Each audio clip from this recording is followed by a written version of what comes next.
Ta foi ne meurt pas dans ces temps de confinement, de coronavirus, qui est lié à la fin des temps.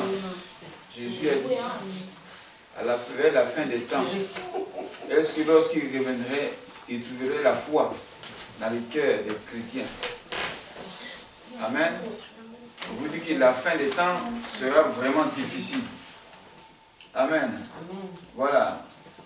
La foi, elle se prouve dans la difficulté. Amen. Donc, ne pense pas que la fin des temps, là, ce sera du beurre dans lequel les gens vont manger, rouler.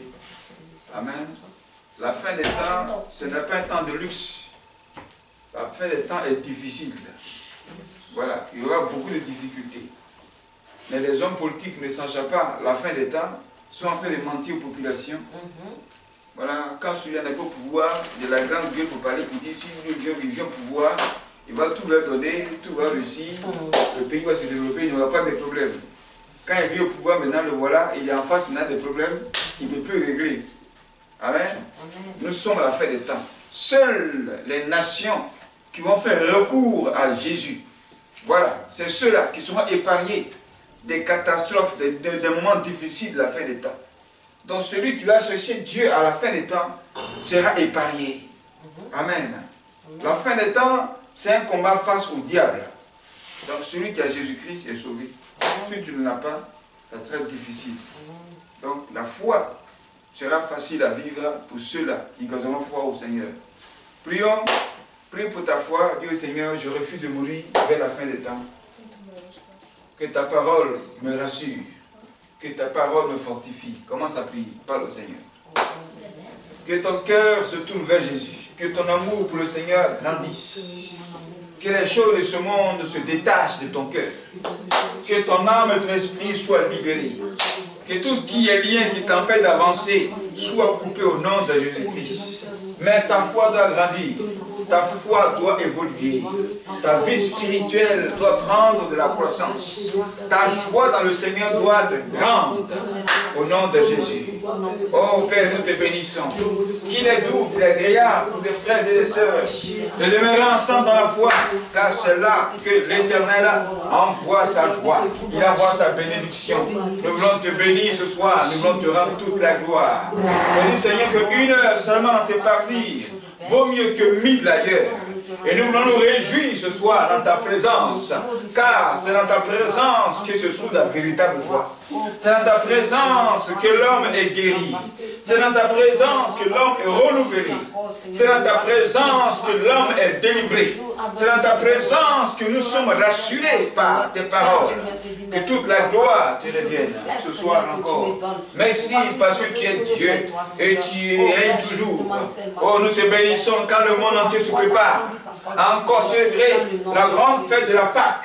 Oh, merci pour ce temps de rameaux. Éternel, laisse nos cœurs, nous voulons laisser nos cœurs, oh Seigneur, ouverts, comme les portes de Jérusalem, afin que tu entres, et que tu jubiles et avec nous, afin que toute la gloire te revienne.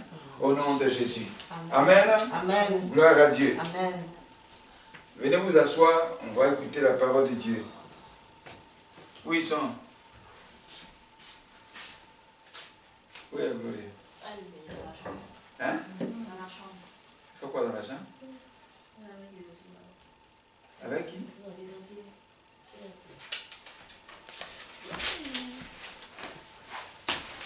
Où est Ézéchiel avec Rémi? Hein? Où est Ézéchiel avec Rémi? Ils font voilà. Va les appeler. Ne lui pas appeler Landry à jour.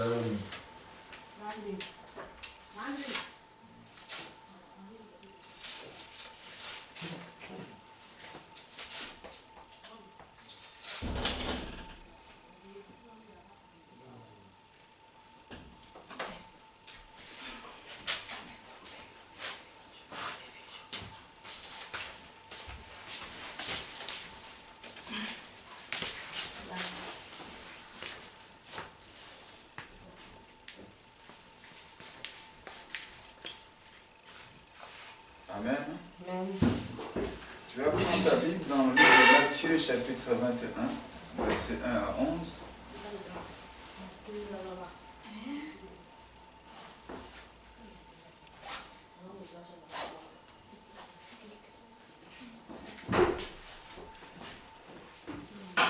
Matthieu, chapitre 21, verset 1 à 11. Vous voyez la caméra qui est là. C'est maintenant vous allez vous en faire sortir. De rentrer sortir. Comme si le culte vous a supplié. On ne se prépare pour aller rencontrer le Seigneur. On se prépare pour aller à l'église. Hein? Ne veux pas désintéresser. Dieu ne vous intéresse pas. Dieu est fidèle. Hein? Il est celui qui m'honore, je l'honore.